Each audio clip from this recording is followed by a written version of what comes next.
Good afternoon, good morning. Dear students, alumni and guests, welcome. My name is Grażyna Rembielak.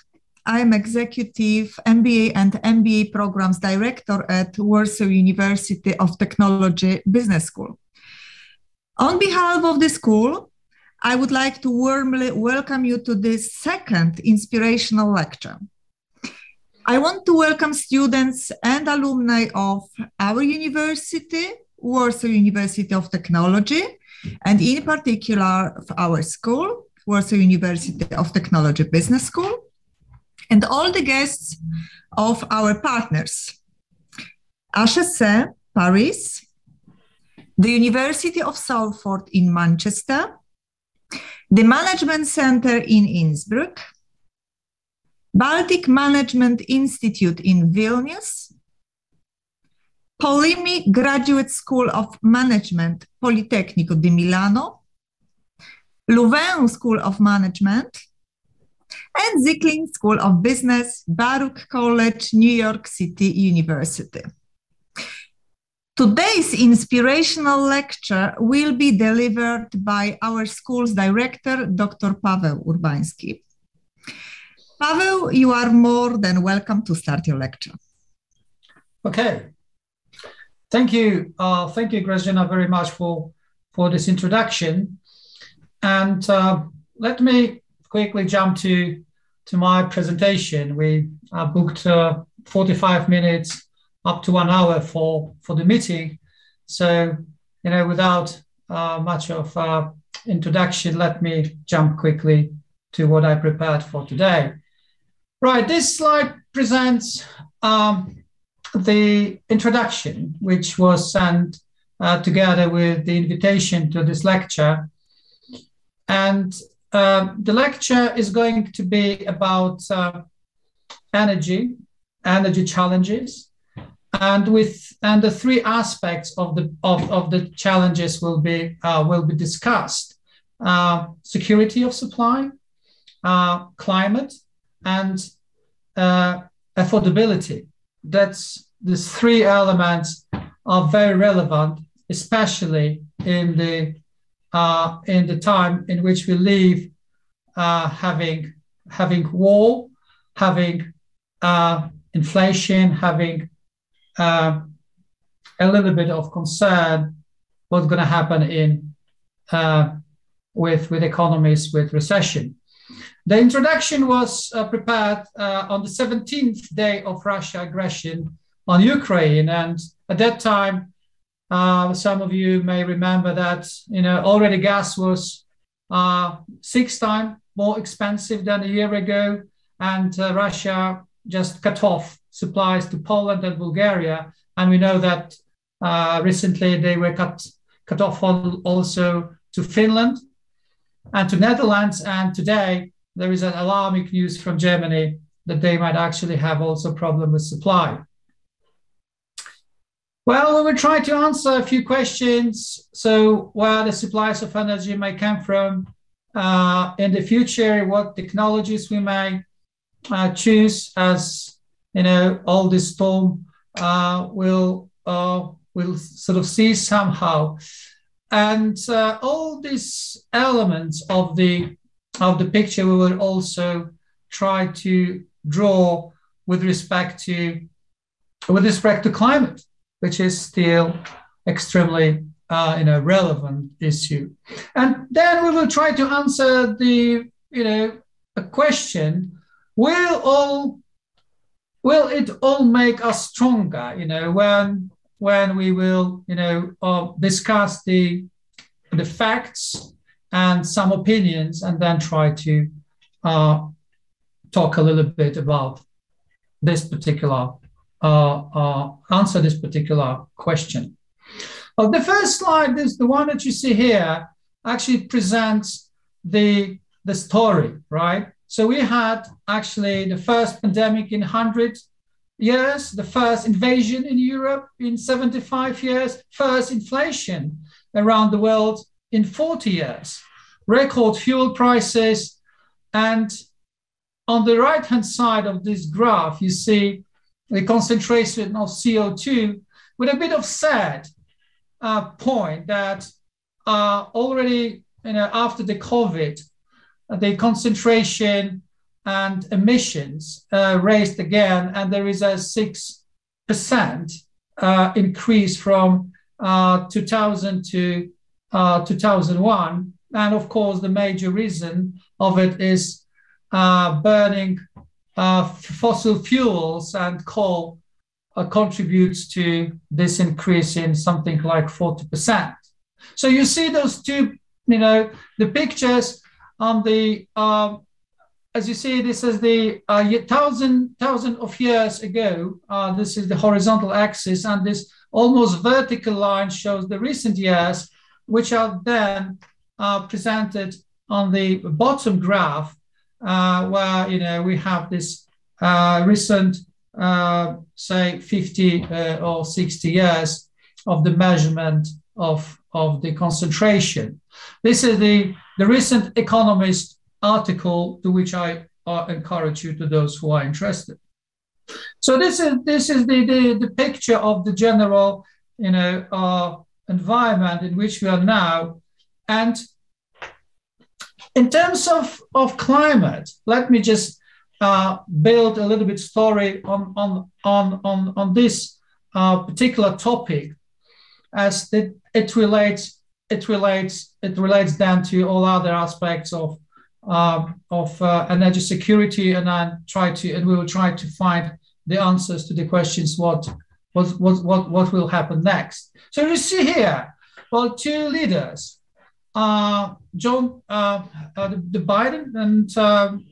Biden and his promise to invest heavily into climate, into technologies.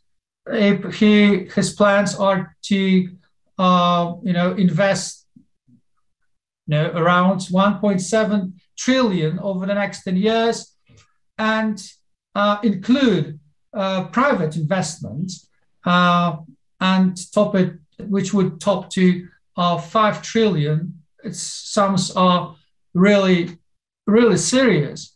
And that happened already after he won election. You remember that Trump was a little bit skeptical to the climate policies, but suddenly after this 5 years of Trump office, we hear a new leader speaking loudly about his commitment and his country commitment to climate.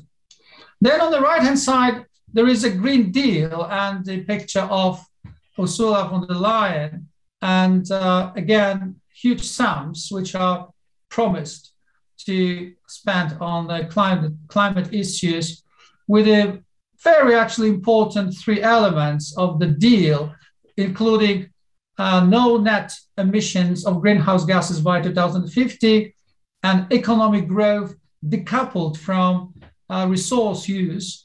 And the third, the no person and no place left behind, which also presents the importance of the fact that we are on different level of development. All countries should feel comfortable with objectives and with all what's going to be required from them. Quite fair approach, I must say. It's an elegant, important step towards encouraging people and governments in Europe.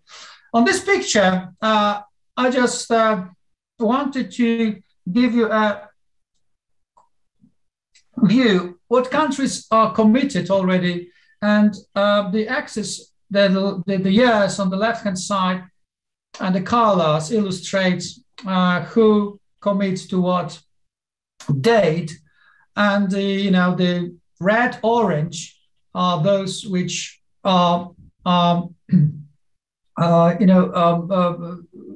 for European Union, United States, Australia, with some leaders like Finland, who promised to cut emissions to zero, basically up to 2035.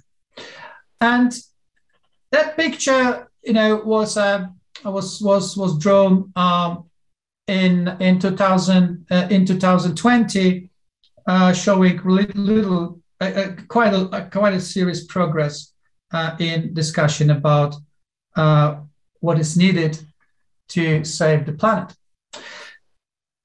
Now, what is important to actually trust that all these things might happen. And there is one quite important argument in this discussion, which is the support given by people, given by citizens to this what is in front of us. And in a democratic societies, if people really demand something and they believe in something, then they actually put the pressure on politicians, and politicians then transfer that requirements to regulations. And this is, you see here, the survey from 2021, and all the numbers here are, or 90% or more than 90% with respect to understanding a climate as a real issue. And what's important, I also checked, these are the average figures for European Union, but also when I check what the respondents said in a country like Poland, it's encouraging that they are also close to 90%, like the one here, that the central one, the 93% of Europeans believe that climate is a serious problem and we have to do something with that. And this is for European Union. And to sort of draw a picture for the complete picture, I also tried to see and find the data on the US. And you see here, June 2020 Pew Research survey, which actually answered the question whether the federal government is doing enough, too little, or too much to reduce effects of climate change. And you see here that two-thirds of Americans say that the government is doing too little on climate. Again, same story. If people want something and people believe in importance of certain phenomena, they will exert pressure on the government, and not only on the government, but also they exert pressure on companies and the private sector. This is the Jeff Bezos representing the private sector, who also said, look, we face immense pressure from consumers and shareholders, and they committed, as Amazon, to meet Paris Agreement in 10 years early than 10 years early, and 2040, and that suggests, and he suggests that actually, if Amazon can do that, then any company can as well.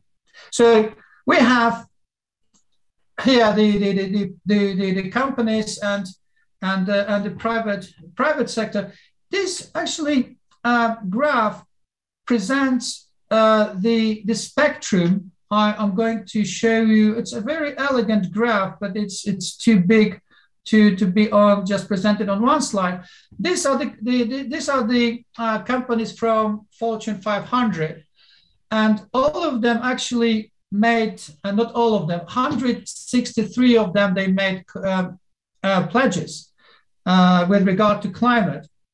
And majority of them are, 43 actually are from the United States, 18 from France, 19 from Germany, 13 from Japan. But on this outer circle, all the companies are presented. And as you can see here, they have commitments that they might reduce or be net zero up, in 2030, 2040, or 50. For those who are interested, I I can, of course, make this graph or make all this presentation actually available. So these are the governments and the companies, as all of them treat this the climate issue very seriously. Now, these are the facts where we are on the trajectory actually to meet the targets. And the dark line, the line which you see on the top, shows actually that it is not so optimistic. If we continue with what we do, unfortunately, it's absolutely unrealistic to meet the targets. And ambitious scenario to actually not to exceed 1.5 degree of increase of temperature from the pre-industrial era would require enormous effort. So there are some doubts that actually that's realistic. But at least, in a time of peace and a time of agreement and a time of consensus, this could look quite ambitious and encouraging. Now, so all what I just described just happened in the last 2 years. During the COVID pandemic and just after the pandemic has finished. Now we unfortunately landed in a new reality caused by war. And before I start to present the consequences of the war, let me start with a short introduction. Actually, what was the trigger which caused the avalanche of the events later, and it was the Nord Stream 2 pipeline, the project worth of $11 billion, which was supposed to double the natural carrying capacity from Russia to Germany. And it must be discussed together with a map, to analyze its consequences. We must see what it means for all the players on this map to have this additional, say, 50 billion cubic meters capacity installed under the Baltic Sea. Obviously, the arguments are different on different sides, but let's start to sort of present the key arguments of various sides, various sides which are in this game. Okay, Germany. Germany vigorously supports it, and they present usually two arguments. First, because they are closing its nuclear and coal plants, they would require gas as a transition fuel.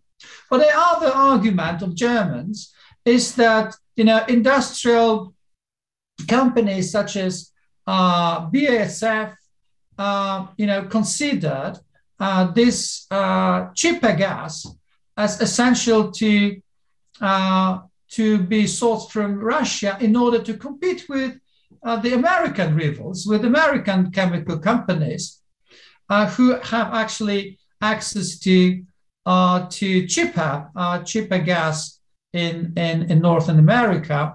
So they say, look, we need to build a pipeline, have access to cheaper fuel, and then be competitive in the chemical production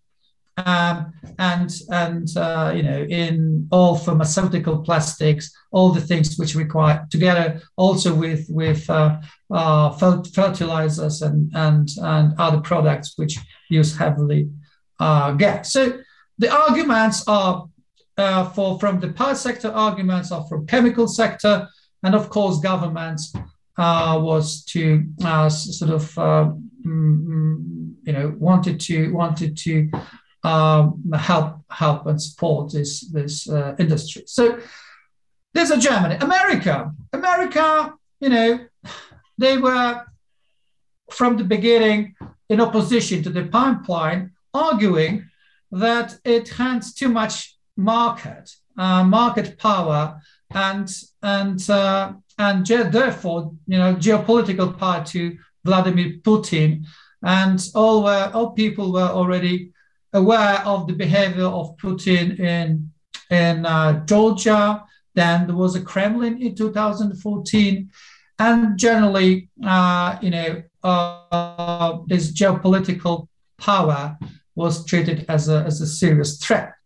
Now, Ukraine, as you see here, if there is this pipeline build, actually, there is a reason that the pipeline which used to sort of transfer gas to Europe might stay idle, might not be used at all.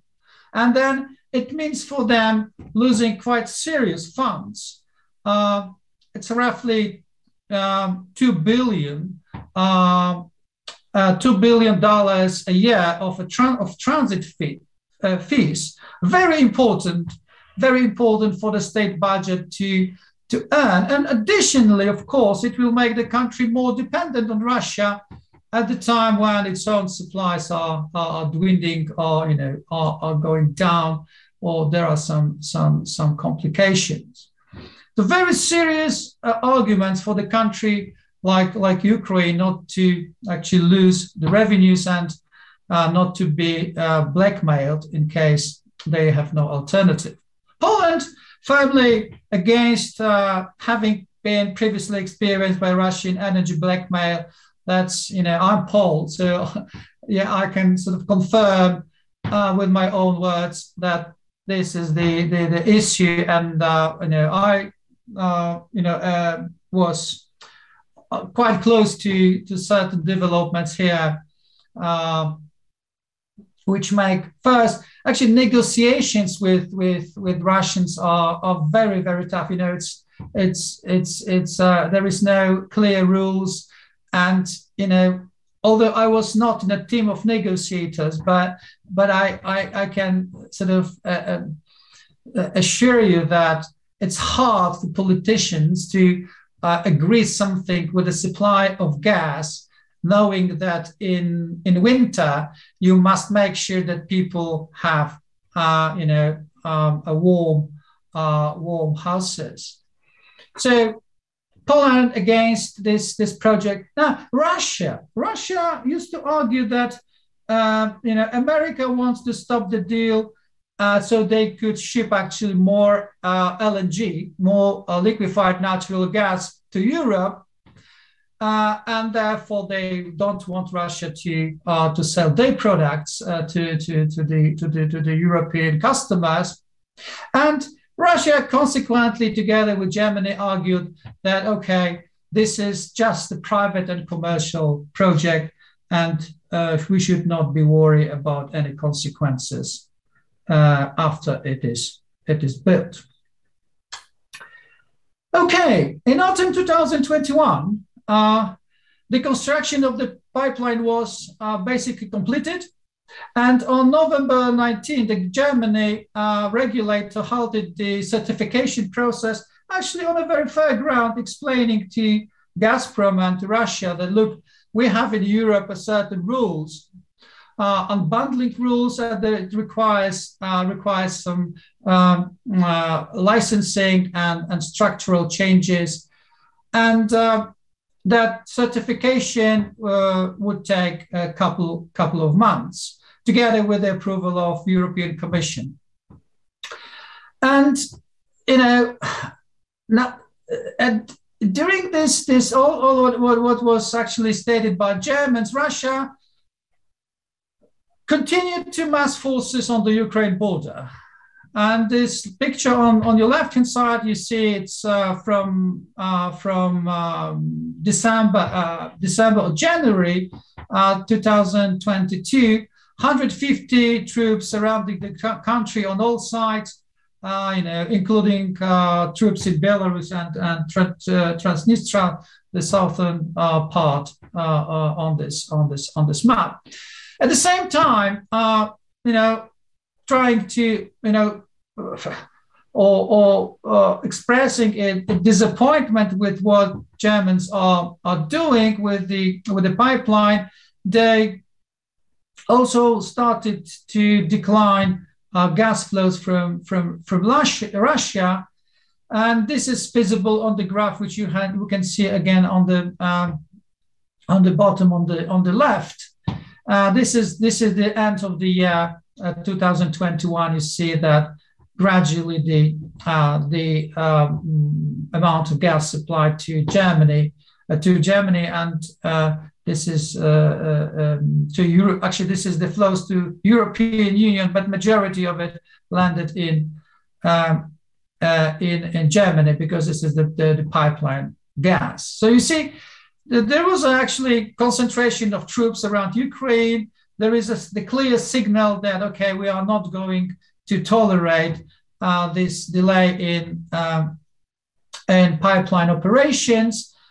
And on February 22, Russia formally recognized two breakaway regions in eastern Ukraine, Donetsk and Lugansk, and that is it was enough for the new German Chancellor Olaf Scholz, who asked the economy ministry to make sure certification could not take place now.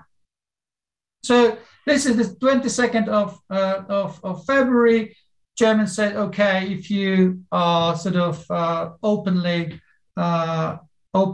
actually declare or take some territory of the sovereign country, we are not going to deal with you anymore. Of course, Washington welcomed Scholz's announcement, and it was a very pleased and understood this move. Ukrainian foreign minister tweet, okay, this is a morally, politically, and practically correct step in the current circumstances. True leadership means tough decisions in difficult times. Germany's move proves just that. So, great thanks to Germans and for the move. And another tweet from Dmitry Medvedev, Russia former president, he said, look, welcome to the new world where Europeans will soon have to pay 2,000 euros per 1,000 cubic meters, suggesting simply that the gas will either stop or it will be, the price of it will double. So 2 days later, Russian troops crossed the border into Ukraine on the morning of February 24th.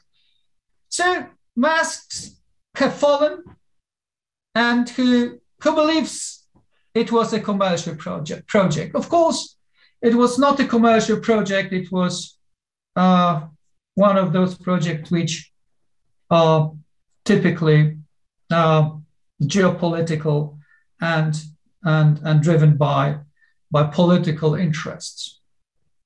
A consequence of all the story you can see on this graph. These are wholesale prices in the European Union.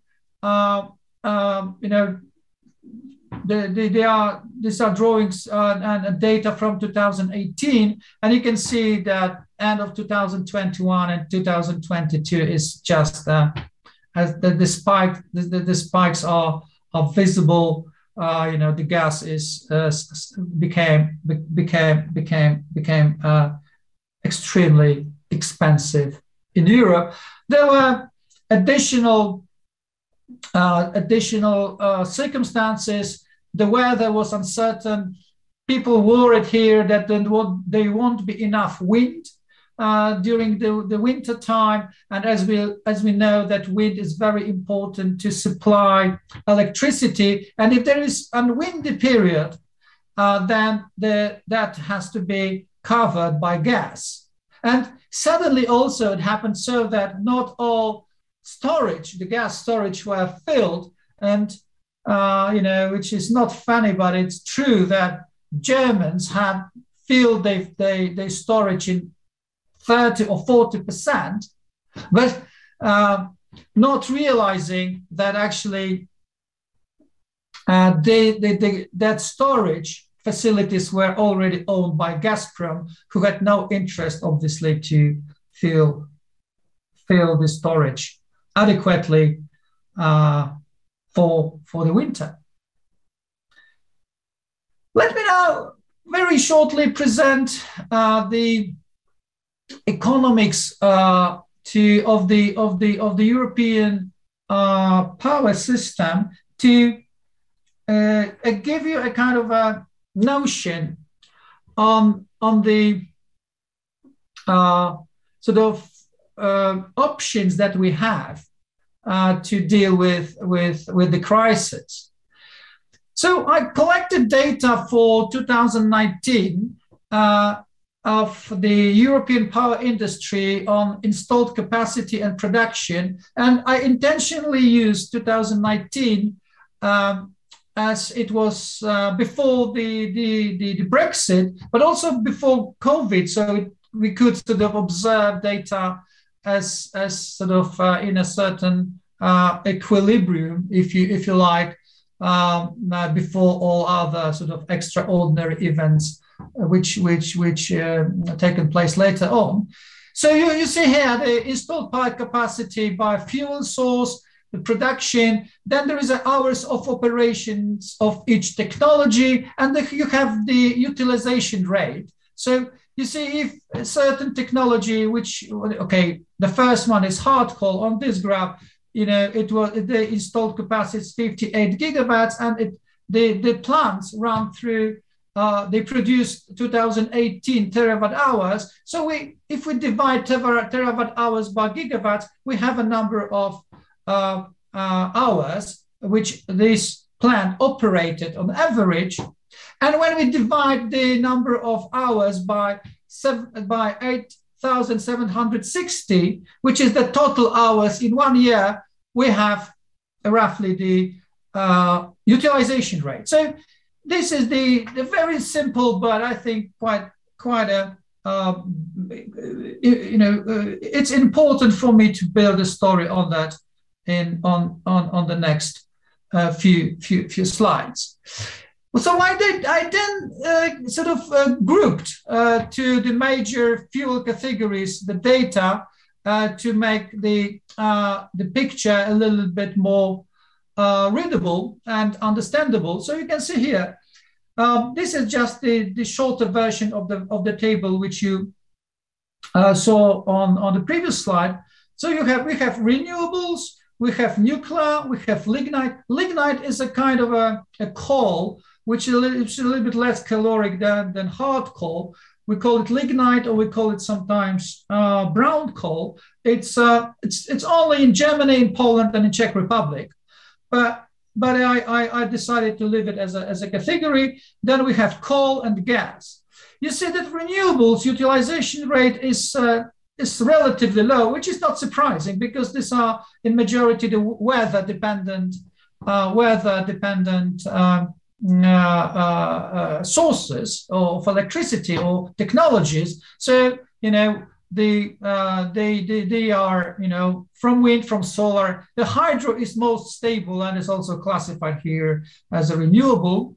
Then we have nuclear. Nuclear rate is 80%. It's also quite understandable. Nuclear have this characteristic that if they run, they are the most efficient if they run around the clock. Then we have lignite with a little bit of similar sort of characteristics, coal and gas, which are the fuels which are supposed to actually regulate the power and sort of make the system stable when the sort of weather-dependent technologies like solar and wind sort of provide variation in supply. In this color line on the bottom, I just draw the proportion of each of its installed capacity, which sums up to this, as you see here, 992, which is exactly what you see here. So these are just the illustration, a little bit on a different scale, what we are talking about. So these are the numbers about the megawatt and megawatt hours. But an economy requires some financial figures. So it's nice actually to redraw this picture, which was actually just the line, to present it in a way when we compare the various fuel costs of all those technologies. So we have renewables. The fuel costs here are relatively low. Actually, they are close to zero, because wind and sun cost nothing. Hydro also is not does not require any special cost to run the turbines. Then we have nuclear, also relatively low marginal cost or fuel cost. We have to be careful here. We're talking only about the fuel cost or marginal cost. So it's not all the costs which are related to capex or anything like that. We talk only about fuel. So then there is a lignite, then there is a hard coal, and there is a gas. And the gas is the most expensive fuel to generate electricity in general. But this graph already gives you such a steps, but it's very and it's called, these steps are called merit order. That's a quite well-known, I must say, model for people who deal with energy economics and the power and the power economics especially. But you see, if the demand here, this is the yellow line, is somewhere here, so the market wants to buy this amount of power, then to deliver the power at the least cost, we actually must run the gas power plants, and the power plants which are on gas, they require actually the price of, in this particular graph, of 80 something. But this is the illustration, and we will go with the more realistic examples in a second. But I want you to understand the basic concept of merit order, because actually it's very, very useful tool to analyze the electricity industry in general. So we have this sequence of the technologies. They are in an increasing order. They are presented as you can see here. Then there is a demand, and demand set, and demand actually defines the price when the most expensive technology is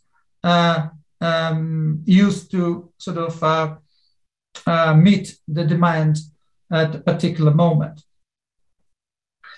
Then look, what the story starts to be interesting when you see these changes on the during before the war, or before actually the crisis and after the crisis. So this is the merit order before, and there is a merit order after.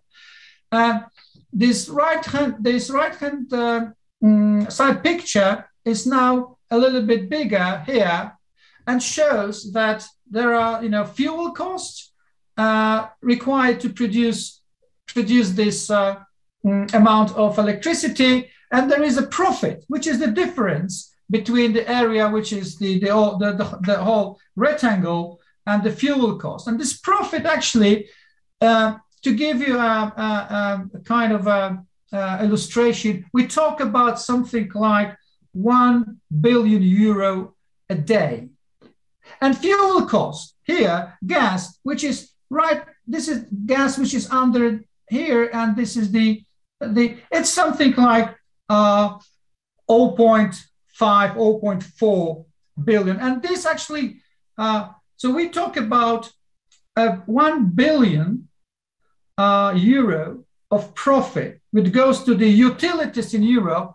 And we talk about something like 400 million, 400 to 500 million of euro, which goes to gas suppliers, which one of them is Russia. It illustrates, how much the market, the consumers in the European Union actually pay for the product, but at the same time, or in all this setup, how much margin is left that could be distributed in a way that the governments and societies want.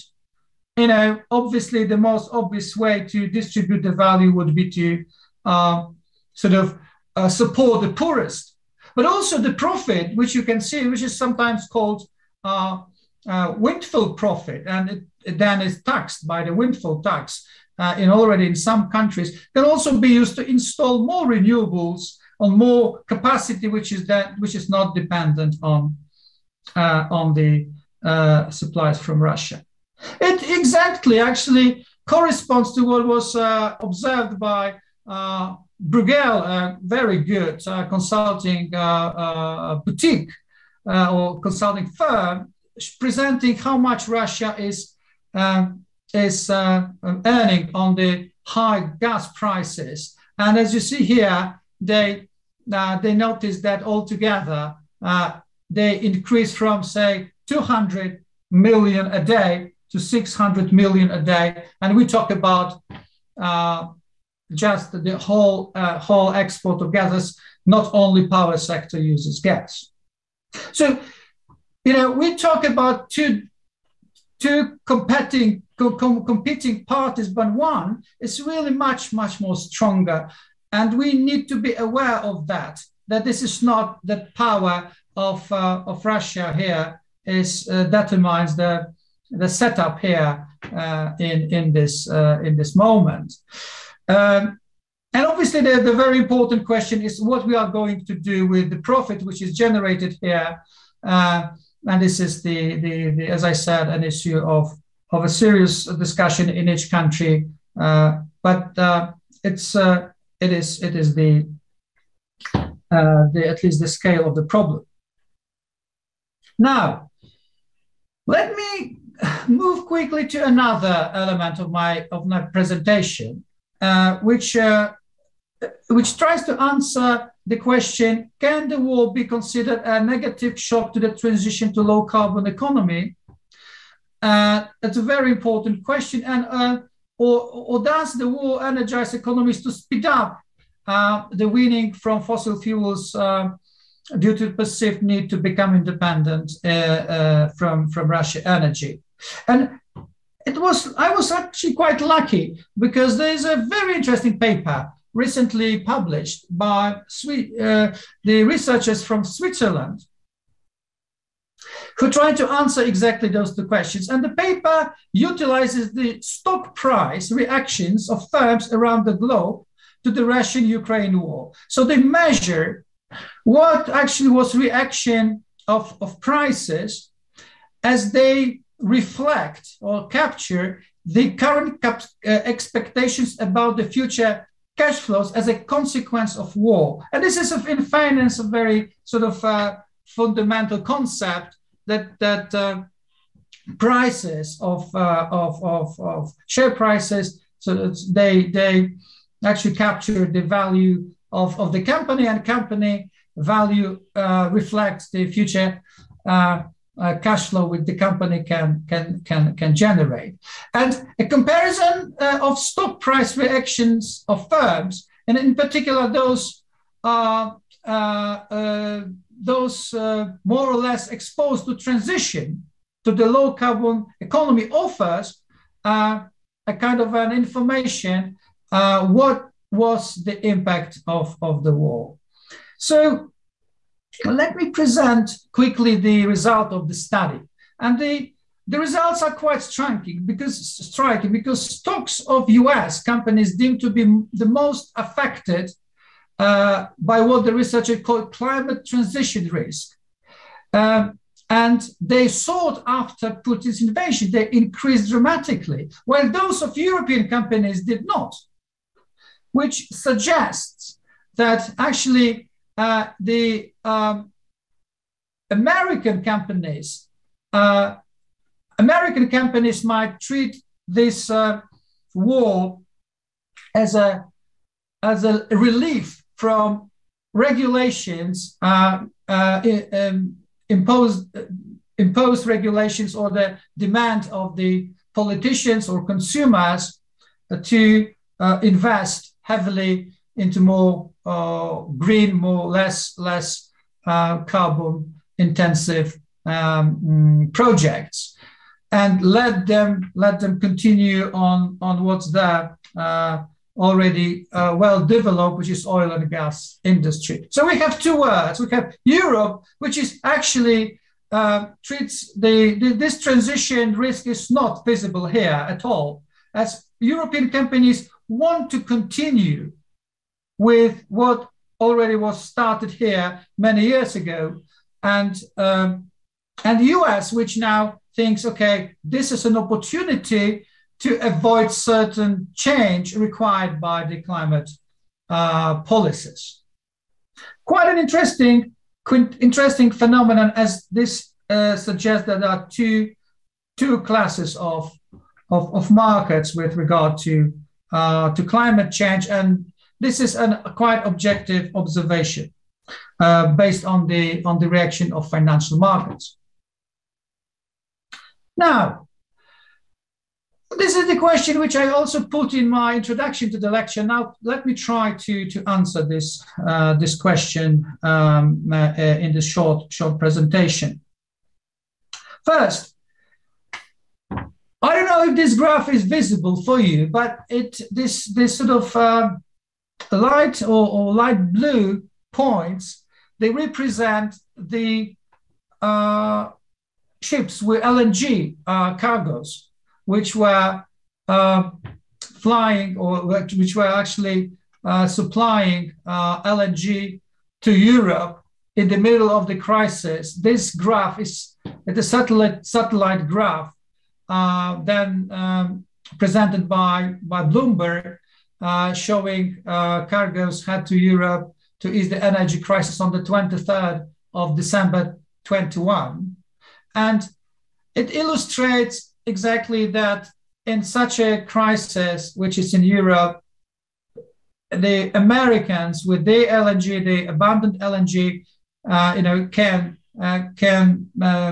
offer help. Obviously, it's in their interest, and it's fair to sell on the market price the product which is required. But it's also very important to know that this transatlantic cooperation, I think, will be crucial for the future energy security in European Union. And it's much better to do that deal with someone who is a democratic, stable partner versus the autocrats like Russia.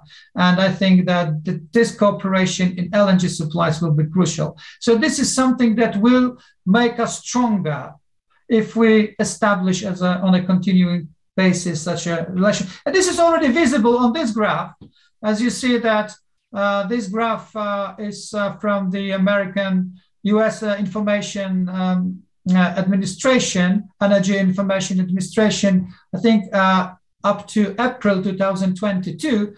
And it simply says that Europe becomes the market where the most of LNG transport lands. So this is the one thing. And another thing on answering the question whether all these things and on which conditions they might make us stronger. well, is related to the war. And, you know, and it relates to the war in a sense that actually whether we'll be stronger or weaker is very much determined by the outcome of the war in Ukraine.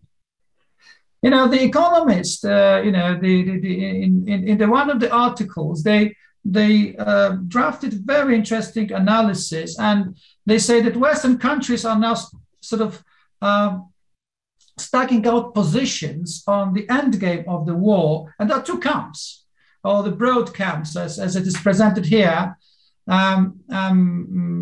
One camp is a peace party, which wants to halt the fighting and start the negotiations as soon as possible. And the other party is the Justice Party, which thinks Russia must be made to pay for the aggression. So these camps are now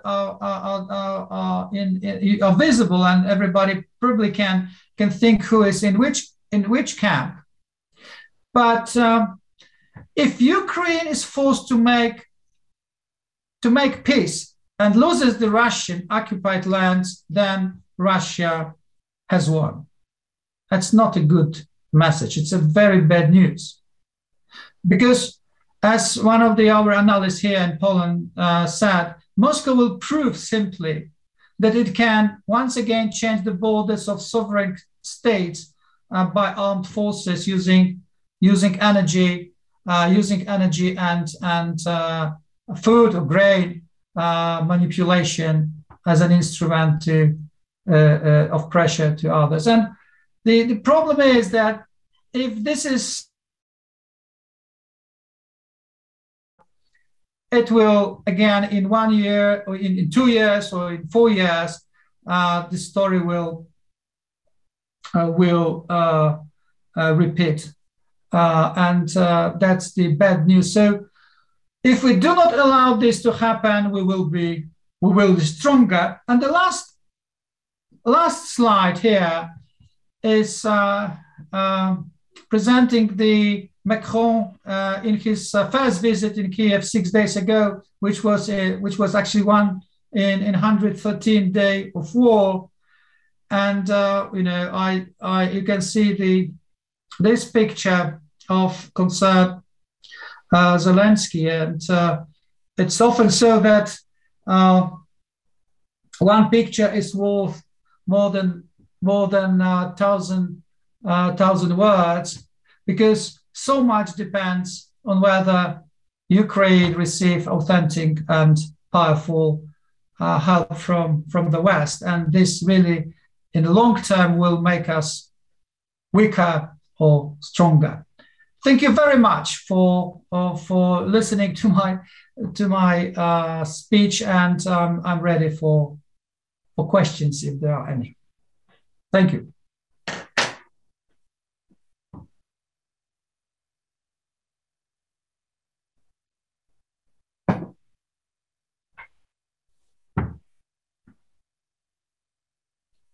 Okay, there is a question on the renewables. Which type of renewable actually might be best to replace in these conditions? Well, we have wind, we have solar. These are the most the technologies which can be used here.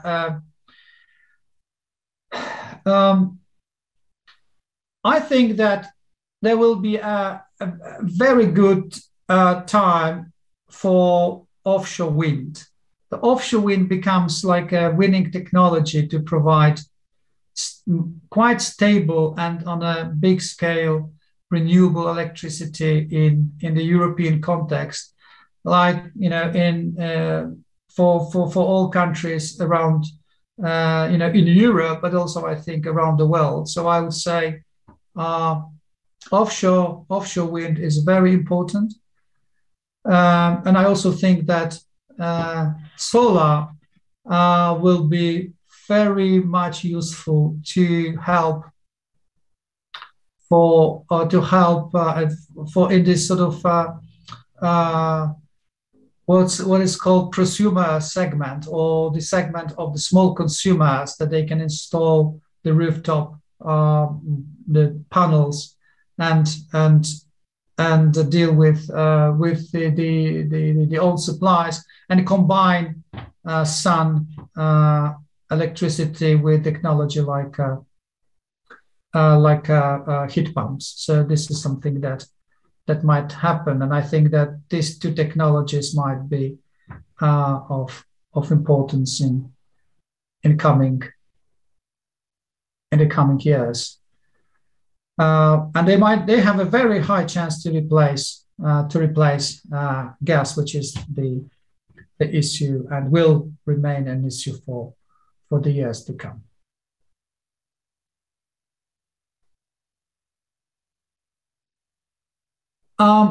Let me just see. There is another question which I need to simply do you think most? Let me sort of read the question. Do you think most countries are pushing towards more use of gas in the name of pledging towards less carbon emission, instead of putting more resources into the renewable options? Well, very good questions. Thank you for this one.